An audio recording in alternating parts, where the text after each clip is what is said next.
مجھے ایک صاحب کہنے لگے کہ میرے ساتھ جاپان چلیے، تو میں نے کہا کہ میں یہاں کافی مصروف ہوں.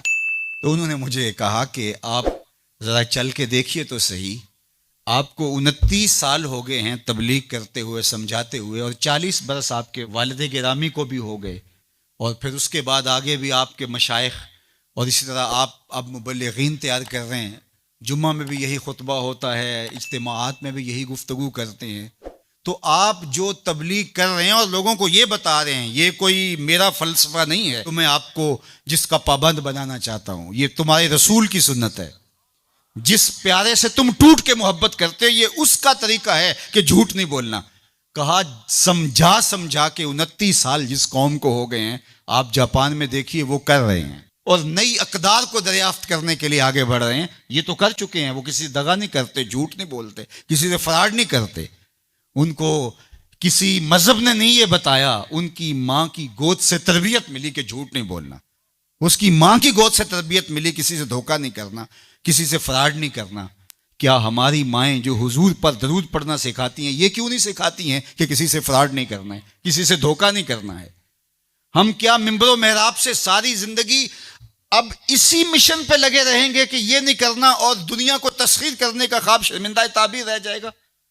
یار جب بچہ ہوتا ہے کچی کلاس کے اندر تو اس کو پورنے ڈال کے دیے جاتے ہیں، آپ کو اگر یاد ہو تو، اور اس کے اوپر وہ لفظ لکھتا ہے، اور وہ میٹرک تک چلا جائے ابھی تک پورنے ہی جو ہے اس کو ڈال کے دینے پڑے، تو پھر وہ کس طرح ماسٹر کرے گا؟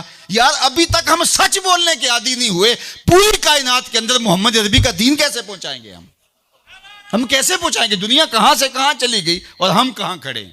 اکبر الہ آبادی نے کہا تھا، مس پہ ہے اپنی نظر اور سیم ان کے ہاتھ میں. ہم ابھی تانبے کو دیکھ رہے ہیں اور وہ چاندی بھی اٹھا کے لے گئے. اب وہ کائنات کو تسخیر کرنے جا رہے ہیں، اور ہمارا بھی یہ مرحلہ طے نہیں ہوا کہ ہم سائے کو تنگ نہیں کرنا چاہیے، ہمارا یہ مرحلہ طے نہیں ہوا کہ کسی کو تکلیف نہیں دینی چاہیے. انسانی سوسائٹی، انسانی معاشرت کے خد و خال ہیں واضح، اور اسلام نہ بھی ہو تو کفر کے معاشروں کے اندر بھی یہ پایا جا رہا ہے کہ ہم سائے کو تکلیف نہیں دینی، کسی کو دکھ نہیں دینا، فراڈ نہیں کرنا، جھوٹ نہیں بولنا، 2 نمبر چیز نہیں بیچنی. اور ہم کیا ہیں؟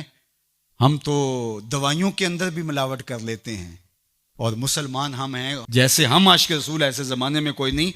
اور جو جان بچانے والی دوائیاں ہیں ان کے اندر بھی ہم ملاوٹ کرتے ہیں. ہمیں شرم آنی چاہیے. ہم کھڑے کہاں ہیں؟ دل مسلمان ہے تیرا نہ میرا، تو بھی نمازی میں بھی نمازی، پڑھے جائیں نمازیں، یہ ٹکرے ہیں اور کچھ نہیں ہے.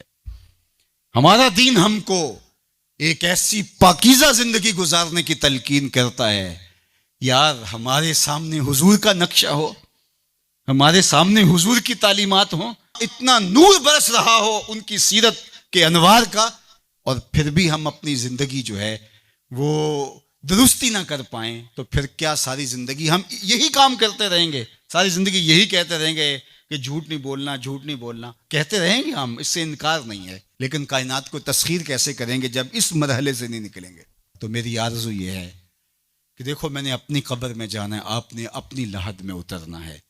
میں اور آپ اپنے آپ کو یہ مت سمجھیے کہ وہ سنورے گا تو معاشرہ ٹھیک ہوگا. معاشرہ ٹھیک ہو نہ ہو، مجھے ٹھیک ہونا ہے. مجھے اپنی زبان کو کبھی بھی جھوٹ کی بدبو سے متعفن نہیں ہونے دینا. مجھے کبھی بھی کسی کو اذیت نہیں دینا، چاہے وہ میرا ہمسایہ ہے یا میرا دشمن بھی کیوں نہ ہے. مجھے کسی کے لیے غلط نہیں سوچنا ہے، اور کسی کو نقصان پہنچانے کی منصوبہ بندی کی دور کی بات ہے. وسوسہ بھی آئے کسی کو نقصان پہنچانے کا تو اس کی بھی نفی کرنی ہے، کیونکہ میں اس آقا کا غلام ہوں جو رحمت للعالمین ہے. تو اس آقا کے لائے ہوئے نظام شریعت کو نافذ کرنے کے لیے ہمیں عملی قدم اٹھانا پڑے گا.